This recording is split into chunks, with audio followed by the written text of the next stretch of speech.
the reconstruction needs over the next decade is at least $1 trillion. This is the double edge, which is that it's the choicest real estate imaginable. It connects every part of the world, and then everyone wants it, so. Peace, for me, I took it for granted. The world is so complex, it's dynamically changing. You have so much experience. There is no dull moment in this geography. We are in Istanbul with Mehmet Şimşek, Turkey's finance minister, and one of the most respected finance ministers in the world. He has one of the toughest jobs in the world, navigating Turkey's economy at a time when the region and the global economy are changing so rapidly. Today, Jeffrey and I wanted to hear his personal journey, his lessons in leadership, and how he sees Turkey's future. We were together, remember, on the same panel in Antalya Diplomacy Forum last year. Of course. This year, I couldn't make it this year. Of course, and this year you're hosting the Climate Summit. Yeah, So. Climate Summit, NATO Summit. NATO also. Yeah, and also heads of Turkic state summits. There are plenty of summits this year. Oh, look, Istanbul has always been the center of the world in this way. So. Istanbul is, It's an incredible place. it is really, it's a very busy traffic. I mean, just look around. I mean, it's really, When is the NATO summit? I think the actual summit is July 7th, 8th. Okay. But, you're talking about 35, 40 heads of state. Yeah. It's 32 members, but there'll be extra Yeah, those are big invitations. meetings. Yeah. And so therefore, but that's going to be held in Ankara because of security. Istanbul is more difficult, traffic and stuff like that. But Ankara, it's much more manageable. And Antalya for COP21. Antalya, of course. Very beautiful place also. Now Yeah. your country is filled with beautiful places. Thank you. Well, I hope you enjoy your trip through Black Sea.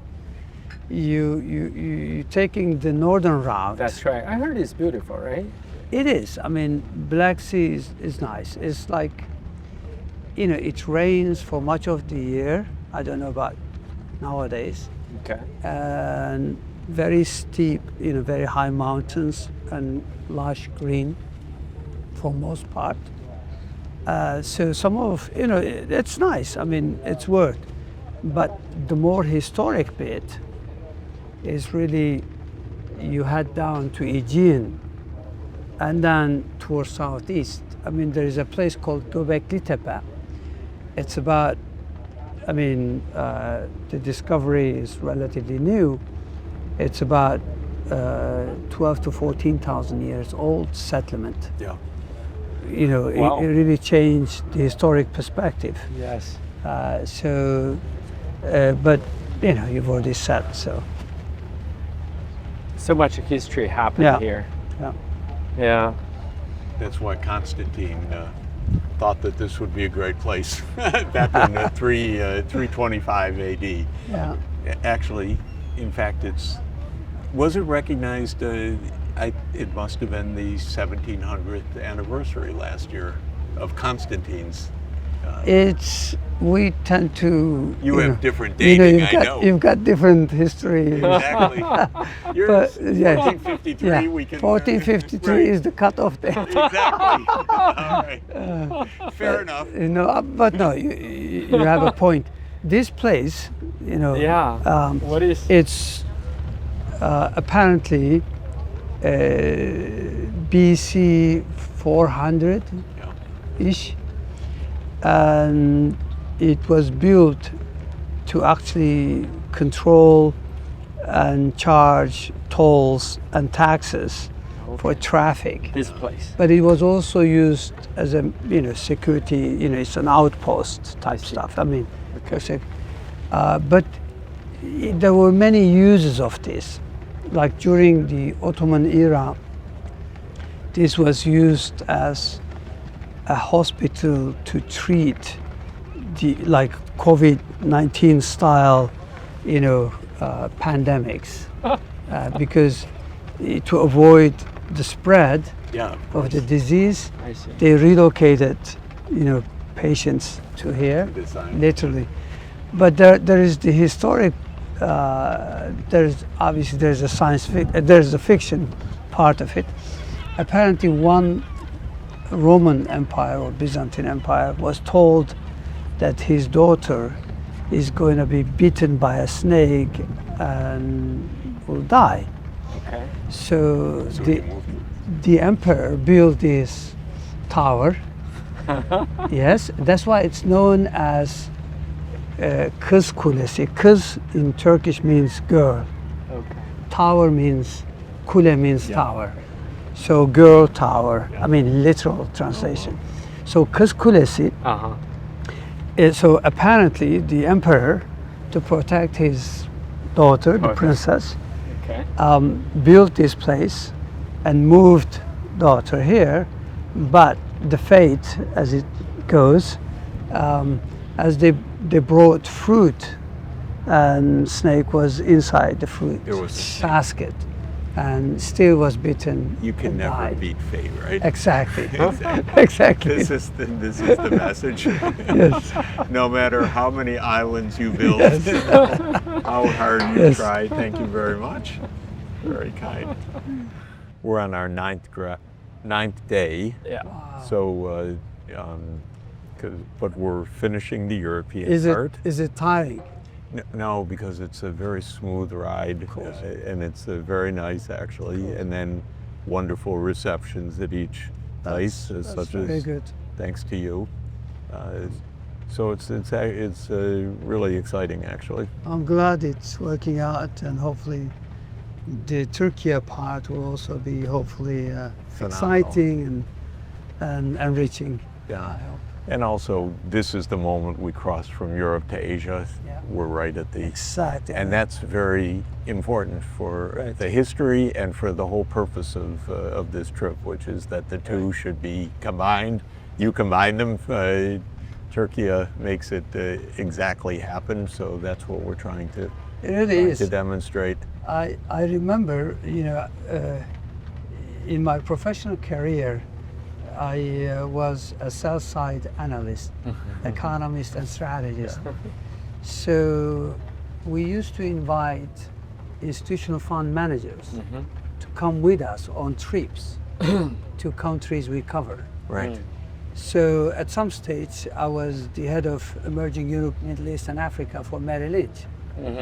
Research, fixed income, Exactly. and macroeconomic research. When I started, I was on the buy side. So buy side and sell side. So So that's we used the to world. invite, and I used to make jokes. So we used to bring fund managers, and as we start crossing the bridge, 3 bridges, as you may know, and I used to say, get your passports ready. And they would look at me, like, what for? We're going Type stuff. from So, Asia well, to we're going to cross Europe into Asia. We need your passports. And they took it seriously. Oh, of course. And then you tell them, aha, we do both. This is really wonderful. Sitting where you are, I mean, I just, today I was just trying to put myself into your shoes. Like anything happens in the world, in Europe, in Asia, in the US, somehow you will feel the impact, somehow. And, right? And then, so you are truly at the crossroads. Your world is so complicated. We live in a rough neighborhood or bad zip code, as Americans would say. No, it's actually a blessed geography. But you're right. Look, I mean, the world is interconnected, as Professor knows better than anyone. And I think, we all feel, some to less extent, some to more, the effect of any really shock. It doesn't matter where it takes place. I mean, just think of the Iran war. Okay, one of major choke point, Hormuz, Strait of Hormuz. The polos were there too, actually. Yeah. Interestingly. We don't rely on actually much oil and gas from that region. In fact, none of our oil and gas, I mean, not much of it, goes through the Strait of Hormuz. Okay. But, you know, the Iran war has had a profound impact on our economic program. Absolutely. Sadly, inflation is higher, current account deficit is wider, and the economy is slower. And we deployed some fiscal space to kind of like limit the pass-through from crude to pump prices, you know, to avoid a permanent damage to inflation outlook. But it is, I mean, so it doesn't really matter how far you are from where conflict is. I mean, look at Russia-Ukraine conflict. Again, you know, we all suffer, but Europe obviously suffered more. So Iran war, Russia-Ukraine, so anything out there really has a big impact, and you can't really avoid it. You know, as I said, the geography is blessed one in terms of richness, diversity, in terms of ethnic, sectarian, religious history. It's amazing. Napoleon once said that if the world was a state, that Istanbul would be the capital. Of course, at that time, you know. So clearly, it's true. But this is the double edge, which is that it's the choicest real estate imaginable. It connects every part of the world, and then everyone wants it, you know. So, so right. and so much conflict. You've got 3 wars in the neighborhood. Because you've got Israel, which doesn't know how to behave. You've got the war, unfortunately, in your neighborhood in the Black Sea, and then you have this war, which maybe will stop in the Strait of Hormuz. I hope so. I mean, look, we have proven to be resilient, but resilience comes with a price tag. You have to invest in resilience. But again, I mean, it certainly holds you back from achieving your potential. If you look at the last 20, 25 years, the real GDP growth rate in Turkey has averaged to roughly 5.3%. Okay. But if you look at the past 3-4 years, since the war in the north and the south, I'm talking about, and of course the Iran war. And the pandemic. And the pandemic. Growth has slowed to about roughly 3.5%. So a lot of shocks, but it's still amazing you're growing. It is. You've maintained stability in all of this, because that's not to be taken for granted. No. So growth is there, is modest by historic standards and by Chinese standards. It's moderate, but growth is there, job creation is still there. Disinflation is happening, not at the pace that we had hoped for. You get real world is not only non-linear, but also it's you get a lot of hiccups along the way, domestic, external, regional, and so. But inflation is, there is disinflation. We were wishing and hoping that we will end with single digit next year, but the war got in the way. Probably we will have to wait until a year or several months later. But we'll get there. We'll get there. We do have a decent, consistent, I would say reasonably credible program. It's not perfect. How much of this inflation is really psychology? There is a chunk of that pricing behavior. When inflation expectations are de-anchored, when inflation is de-anchored, there was a bad. It's so difficult. It takes years to rebuild credibility and anchor those expectations. So part of it is to do with pricing. Like when this war began, the Iran war, we said, okay, fiscally we're in great shape. Like last year, we ended the year with a fiscal deficit of to GDP at 2.9%. Can we have that? And We're at 7 yeah, in the and U.S. emerging markets at 5.9%. And a debt to GDP ratio, this is gross government, external, domestic debt to GDP at 23.8%. So 24%. Wow. Yes. Yes, we're on And so record. when the war began, we told citizens, we said, don't panic. Okay. We understand this is a big supply shock, but we're going to deploy fiscal space despite the fact that we've done so and we reduced the pass-through from crude to pump prices. They still went ahead and raised prices in expectation of higher petrochemicals, higher fertilizers.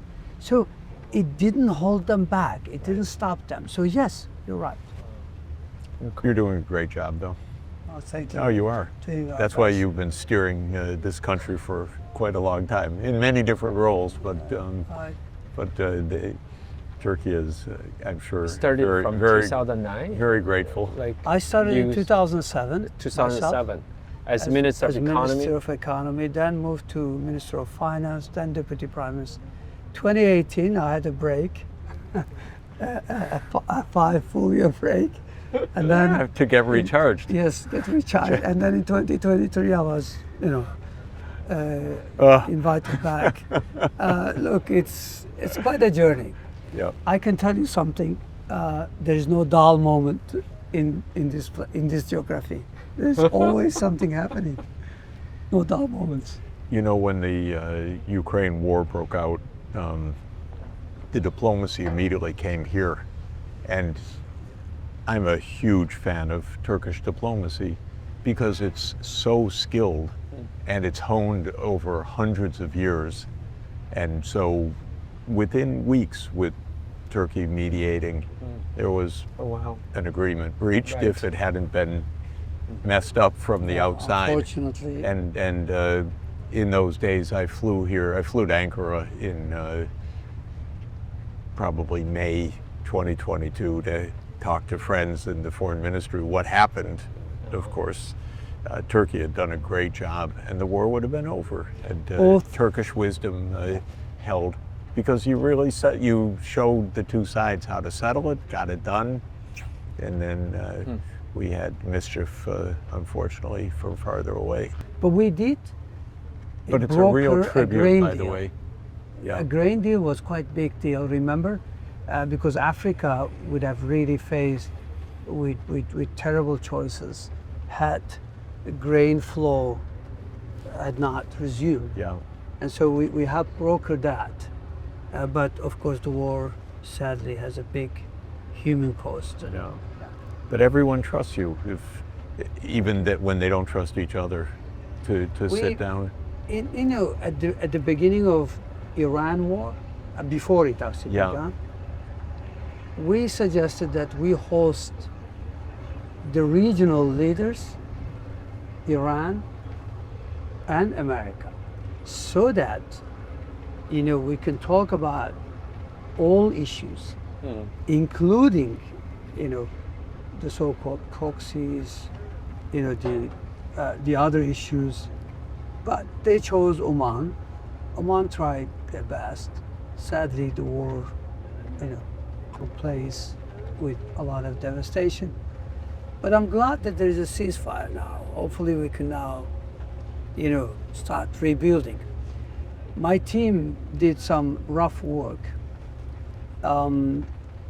If you look at some of the conflicts in our neighborhood, the reconstruction needs over the next decade is at least $1 trillion, at least. Yeah. Okay. And, we benefit from stability, peace, and hopefully prosperity that comes with it. Why? Because we have a good manufacturing base. And a huge construction and industry. services. Industry. It's really wonderful. We're second to China in the global league of contractors.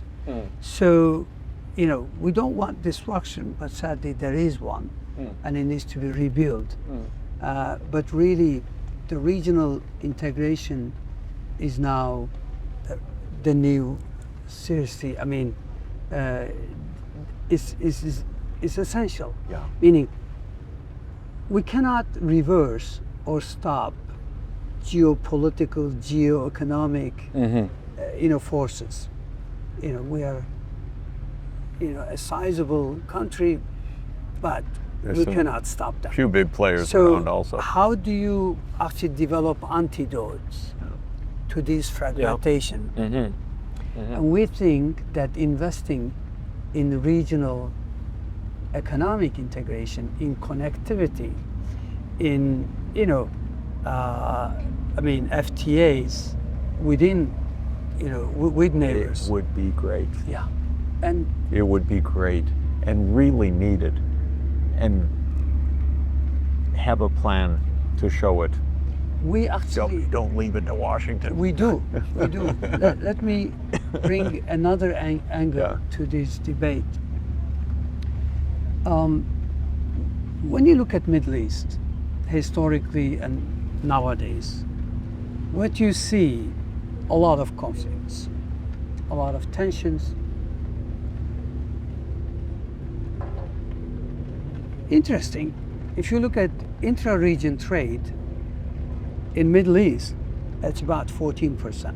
Europe, 67%. Yeah. Asia, over 50%. Okay.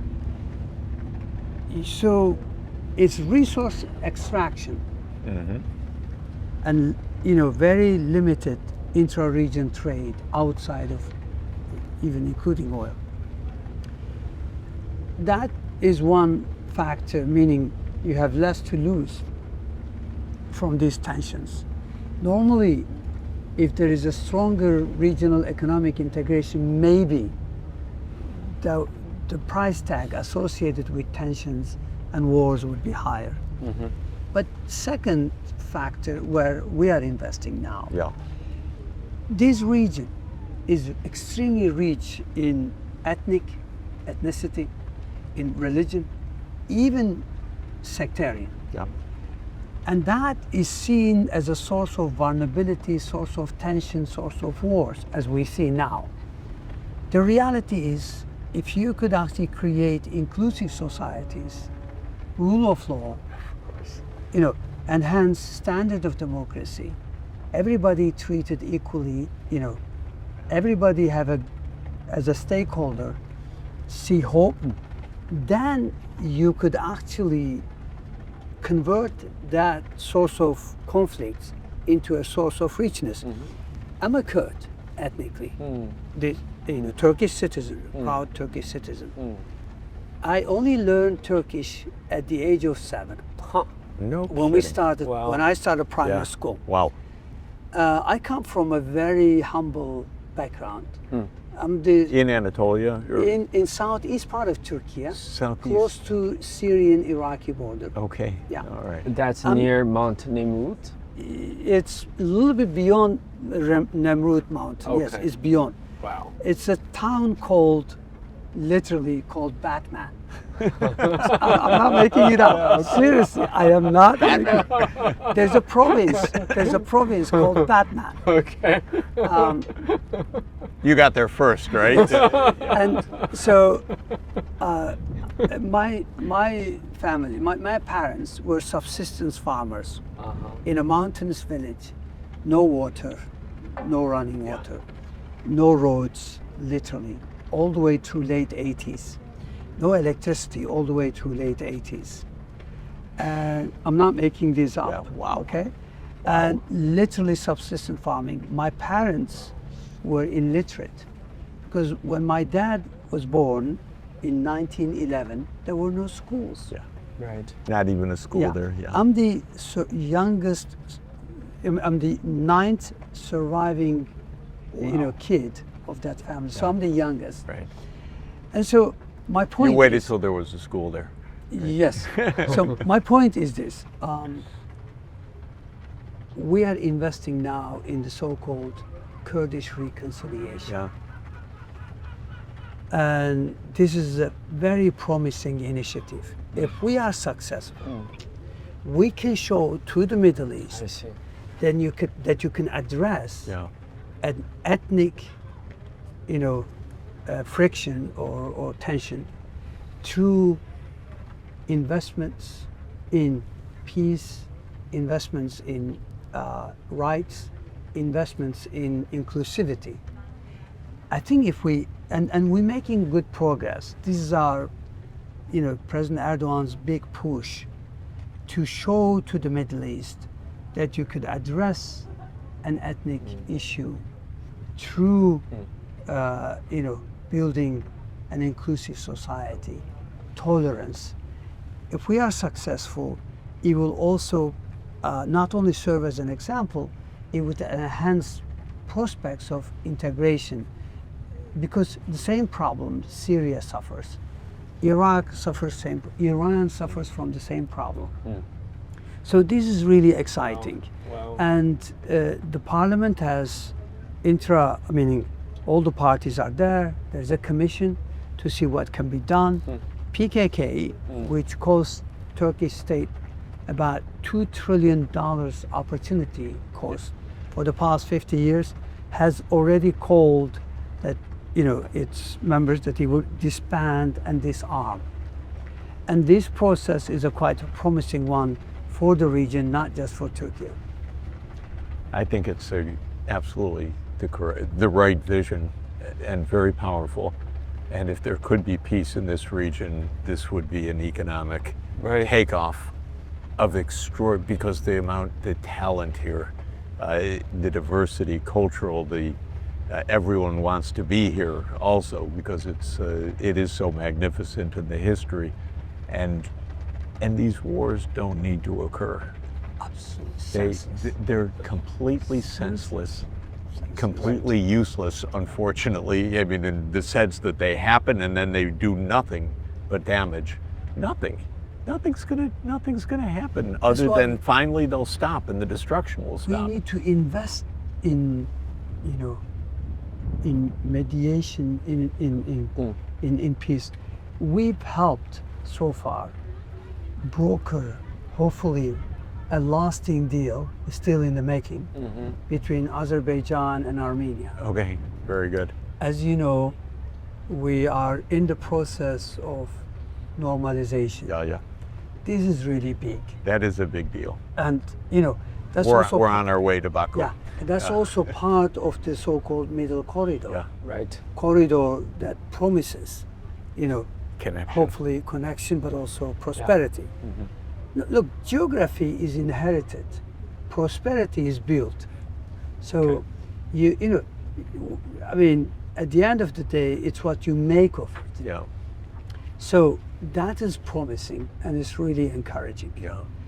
If we could get, a lasting deal with Iran, Iran has immense potential, human capital, resources. They've shown it, by the way, in the last few months. Yeah. A lot more technologically sophisticated than it was thought. Yeah. So, but I'm talking about economic I know. potential. Yeah, I agree with you. Huge. I agree with you. So again, similarly, if we can overcome, some of these difficult issues through peaceful means, Iraq, Syria, the whole region really has huge untapped potential. President Erdogan, even prior to this war has shown us that it's always it's sensible to invest in alternative corridors, in alternative routes. And so he persuaded GCC countries and Iraq to entertain the idea of building from the overland, a highway, a motorway, a railway, but also hopefully pipelines. Yeah.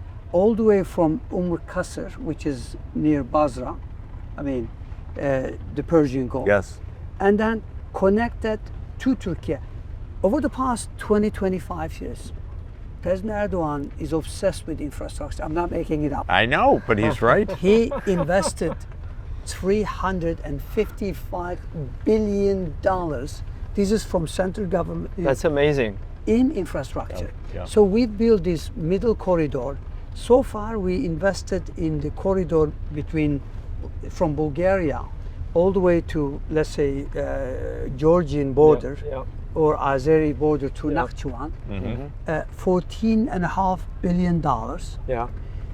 And as we speak, when I was in Washington in April, we signed a project, a financing deal with World Bank for what we call InRail.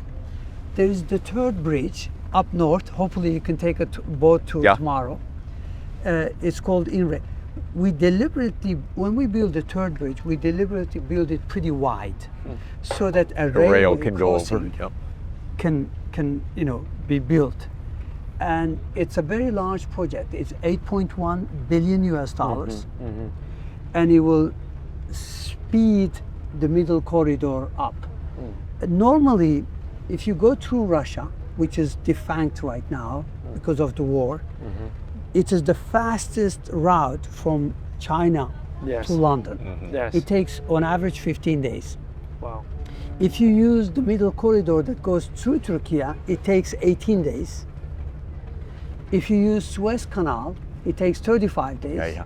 If you go around African continent, it takes 45 days. The way Vasco da Gama did. Yes, exactly. So my point is investment in peace, but also investment in connectivity Yeah. is really key.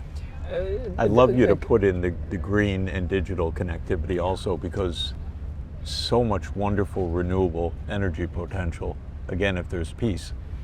I don't know, is the wind in the Black Sea being developed, or could it be developed, or? We are developing, I'm not, again, if you look over the past 20 years, if you go to a decade ago, we had our numbers in solar and wind were dismal, literally. We only had some hydro capacity, and hydro, as you know, is Yeah. weather dependent. Well, everything is weather dependent, but I mean, hydro is more so Right. dependent on snowfall and rainfall. Over the past decade, we've invested so much in solar and wind. Now, solar and wind alone makes up a third Or of our power Wow. generation and installed capacity. If you add wind, geothermal, and other forms of smaller bits and bobs of renewable, right now in terms of installed capacity, renewable roughly accounts for about 65%. Oh, that's great. And generation-wise, so far this year is 58%. So in the first 5 Wow. months of the year, That's phenomenal. 58% of power generated from renewable. We have no choice because But that's a great buffer for all that happened also in Yeah. in Iran, exactly. right. and it's That's- really helped. That's very helpful. The one thing I just want to add, I was just reflecting on the conversation you just had about peace. You see, I grew up in China, and I travel around the world. Peace for me, I took it for granted. For Chinese citizen, you always had peace Yeah. for the last 50 years. So when you talk about peace being such an important factor that provides stability for prosperity to happen, when you put that into context, I feel that more strongly than ever. I never really felt not peaceful place. Yeah. So you can dedicate yourself to building something. But Turkey itself has been very peaceful for. Yes, but having peace within But the your own neighborhood territory is. I know that's a difference. isn't enough. But you can't control everything No. happening around. That's the problem. Let me give you one example of how damaging it could Yeah. be when you have a dysfunctional state across your border. Take Syria. Yep. The Syrian difficulties or internal strife in Syria began in 2010-11, following the Arab Spring. We have 911 kilometers of border with Syria. Yeah. Right. Normally, we have always avoided getting involved in our neighborhood, neighboring conflicts. Look, Iran send a few missiles along the way, we've avoided that. Meaning we did not turn that into a source of conflict. Syria, dysfunctional state in Syria was huge drag on Turkish economy. It's not about catering for the needs of millions and millions of Syrian refugees. Don't get me wrong. We did that, and we did it, because we felt that these people had no choice. They're running for their lives. Yeah. We had open arms, and we looked after them. And we continue to do so. That's not about it. When you have a dysfunction state, it means terrorism. Yeah. And Turkey suffered immensely. We had to step into Syrian territory, not because, but we wanted to stop PKK establishing a state across, because it would have also threatened our own territorial integrity. So my point is, when there is conflict, and when it is right across your border, you understand the value of living in a peaceful neighborhood. That's right. That's right. If you can come up with a regional strategy, this would be, everyone wants an economic way out of their dilemmas. I personally think it has to be made by the leaders of the region itself, working together, that it can't be the outside world saying you do this, you do that, towards the peace, whatever. Here there has to be, this is how we can develop. And if you can include Iran, the Gulf countries, the Arab League countries, Turkey, the South Caucasus, it's quite an economic, it's doable. Quite a population and quite an economic mass that would, hundreds of millions of people. It would be a very substantial interconnected regional economy. It's never, well, the Ottomans did put a lot of that together, but it hasn't been put together really for the last century in a way. It's been so parcelized, and you're on this side, this one's on this side, we don't trade with this one. Yeah. And of course the Cold War divided a lot of the countries. And I thought, because I was advising Gorbachev and Yeltsin at the end of the Cold War, that was the beginning of peace. Turned out not to be what happened, but maybe now even the good ideas would help to say, look, the stakes for us in having peace are so high that you would inspire some people to do it. Absolutely. Let's take Europe. Europe had fought Second World War, Yep. First World War, and prior to that, many other wars. Countless. 1,000 years. Yes, countless wars. And the Second World War was quite destructive. But at the end, Europe was able to, at least politically, create an area. Economics of it is always there are question marks. Right. I think there's also But I agree with there. you, yeah. But politically, at least, avoiding conflicts is quite an achievement. This part of the world, you're spot on. First of all, it's resource rich. Mm-hmm. But that's not enough. Mm-hmm. We have just seen that is not enough. Mm. But it's human capital rich. I know. Now that's key. Working age population growth, or if you look at median age, some of the most attractive demographics outside of Africa, is actually in this part of the world. Yeah. Okay. I can tell you, there are provinces in southeastern Turkey where 60% of population is below age of 20. It's huge. That's a young population. Yeah, very young. So there are resources, there's human capital. What do you need? You need, again, leadership cadre that comes together and say enough is enough. Exactly.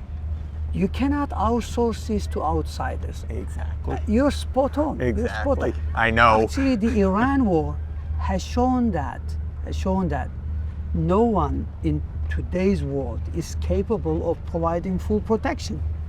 Uh-huh. There is partial protection, Yeah. but no full protection. I mean, look at what has happened. I'm talking about the infrastructure in GCC. It came under huge attack and pressure. Exactly. So I think the region is not going to be the same. Okay. The war is going to end one day. I mean, hopefully ceasefire holds. Hopefully we get a lasting deal. But at the end of the day, I think there's going to be a realization that we have to sit together and seek a different model. A model that relies on building connectivity between people, but also interconnect power grids, Yes. you know, trade corridors. And I really believe that there are resources to do so, and there is talent to do so. Hopefully there'll be leadership to do so. Yeah, maybe making a new regional development bank that would bridge, idea. Iran, the Gulf, and say, look, the best way for us to make peace is let's co-invest, but through a regional development bank. Great idea. Because these banks can really, Like EBRD. yeah, exactly. It doesn't exist for this region, and I wouldn't make it to Washington. I would try to make it here. And I'll give you, if I could, Minister, give you an example. I don't know if you've had much experience with the Andean Development Fund. Oh my God, the Fondo Andino. You mean there are several of them? Yeah. Is it in Latin America? Yeah. The new, Not the Inter-American Development Bank. The BRICS one? sorry, I It's just blocked. The new bank. No, not the new okay, development sorry. bank, which is also quite wonderful. It'll come to me in a moment. But the idea is it's a great. group of countries The idea is great. without any outside owners. Look, there's The U.S. isn't on the board. Europe's not on the board. They just do it themselves, and they actually have an A3 rating. All of their members are BBB or below, actually, and they leverage themselves because they have a regional strategy. This is a great idea. Why? Because some of the countries in the region, The CAF. You know the CAF? The Fondino, the Corporación Andino de Fomento. Sorry, I should know this because I work with them, but it slipped my mind. But what they are is owned by the region. They started it up. It was a kind of alternative to the Inter-American Development Bank. And it's really worked. I'm just thinking. No, it would work here too. Why? I know it would. Because you see, you've got a number of countries that have such large surpluses that they have no choice but to export capital. And there are a number of countries that are actually large deficit countries. This is a perfect avenue No, it really to works. deploy resources. But the key is if we could get everyone together to start thinking along those lines that you've suggested, meaning investing in peace and connectivity. That's where such a development bank or a development fund would make a huge difference. Minister, how do you... Can we have a meeting on that in the fall? Sure, why not? I'll come. Seriously. No, really. You could invite a number of ministers. I'm We'll going get to- together. Well, first, I will come any day. let me first try to pitch the idea to my colleagues, finance ministers Good. in the GCC Yeah. and the rest of the region. Yeah. Let me see. Seriously, this is a great idea. Minister, we had a conversation about your approach with Chinese manufacturing capabilities, right? There's a rise of the capabilities, and you had a very practical kind of approach to it. Can you just kind of expand on that? Look, I mean, China has massive scale. China has prioritized development, and is very competitive. So China is doing all the right things. China is very competitive. China has prioritized infrastructure development, human capital development, and manufacturing. So China is very competitive. We have a trade gap of about $47, $48 billion annually vis-a-vis China. This is huge. So last time I was in Beijing, I co-chair a committee. It's intergovernmental committee, so I'm the co-chair on the Turkish side. Turkish China. Yeah, Turkish-China committee. So I said, look, as you can imagine, I told them, I said, look, there's a big pushback by Turkish manufacturer, industrialists, or even tradesmen. And they say, you have to do something about China. So I said, look, this is not sustainable. Let's make it sustainable. And how do we do that? So they looked at me as like, okay, how do we do that? So I said, look, let me make 3 suggestions. I said, the fact that you are very competitive and very successful is not your fault. So we don't want to trade less with you. We want to trade more with you. Good. So that's the solution is not, decoupling. The We're not solution going to is not. protect. Yeah. Even though the protectionist tendencies exist in Turkey, and we are doing all sorts of bits and bobs, we're not immune to that disease. But I said, that's not the way forward. I said, the way forward is, let's have more tourists visiting Turkey. And they looked at me and said, but we don't decide who goes where. I said, no, you decide. How? I said, our Chinese friends cannot walk from China to Turkey. We need flights. We need more slots for Chinese airlines and Turkish airlines. And Turkish Airways is the best airline in the world. Best lounge in the world. Thank you. You're very kind. Objectively speaking, completely. You're very kind. No, it's absolutely Very true. nice. By the way, the best connected airport also is here, is Istanbul. Yes, I it know is. It's wonderful. It really Even is. like when I go to Africa, I fly. It's huge. So I said, let's please allow more slots, because 168 million Chinese visit other countries. Turkey is the 4th largest global tourist destination. By the way, Istanbul, for the past few years, has consistently been in the top 5 international tourist destination. Wow. So this is, Well, it's not a surprise. Just look around. Istanbul attracts 19 to 23 million tourists a year. Wow. This is foreign, visitors. So I said, please let us invest in this and get more connections between people. Yeah. This is already a very popular destination.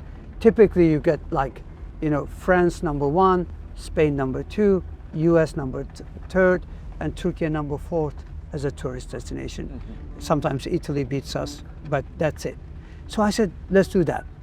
Secondly, I said, Turkey is 90 million people. Yeah. Okay, per capita GDP is not very high. It's currently, last year I was saying, it's flirting with $18,000. But I said, how many countries can you count with 90 million people, close to 90 million people, with a per capita GDP more than $10,000? I said, it's a handful of countries. So I said, this is a big country with a decent manufacturing culture. It is the 14th largest manufacturing base globally. So I said, why don't we get some Chinese companies to invest in Turkey to cater for Turkish consumer needs, but also for regional needs. Of course, they'll So do that that. was my second, mitigating solution. Of course they'll do that. And the third one, I said, if you are having a surplus of, X billion dollars vis-a-vis Turkey, why don't you recycle some of that in the form of project financing? Yes. Long-term They're very infrastructure interested. financing. Yep. So I made 3 proposals. So we're hoping that we can make progress on these fronts to avoid any major trade disputes. But yeah, I mean, look, I think Professor knows best. I mean, trade used to be the engine of growth. Yeah. It's sputtering right now. Yeah. It is. the fragmentation gets in the way. Although I'm still a believer. No, we are. Right. Yeah, you are too. But sadly, politics drives everything. Look, the constituencies, there are dislocations. How do you address dislocations? Typically, I think fiscal can be deployed, but rarely it does, an efficient But job. I think the key is vision, to show, look where we're going to be. If this region remains open, look what we can do. If we connect with China, look what we can do.